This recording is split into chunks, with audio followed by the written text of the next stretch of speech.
Now on the night team, a woman dies in a fatal fire, and investigators say the cause of the fire was no accident. They are calling this an act of arson. The suspected fire starter, the victim's husband.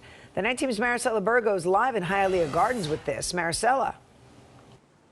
Belkis, that horrific explosion happened right behind me. You can see on the road, that mark on the road, that's where the car was parked. And according to detectives, the victim's husband planned this. Detectives say a man is behind this car explosion that killed his wife. Car fire, Northwest 114 Saracen 88 Court, 5 City, Dade County. It was roughly 6 in the morning on Saturday, February 1st. I heard a loud boom. Surveillance video shows the seconds before the deadly explosion.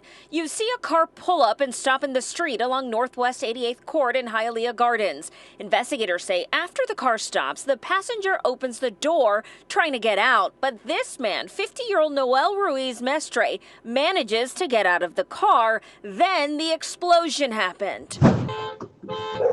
According to investigators, what you don't see is the argument happening inside the car between the victim and her husband. They also add they found evidence of a homemade explosive device near the car.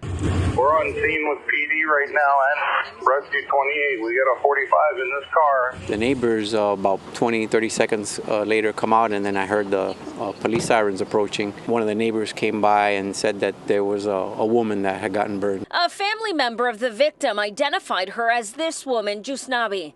Detectives say they found her husband about half a mile away. Investigators tell us they rushed him to the hospital after he stabbed himself in the stomach. The 50-year-old is now charged with murder and arson for this deadly explosion earlier this month. The suspect is still in the hospital. The Miami-Dade Sheriff's Office is now investigating this case. Live in Hialeah Gardens, Maricela Burgos, 7 News 19.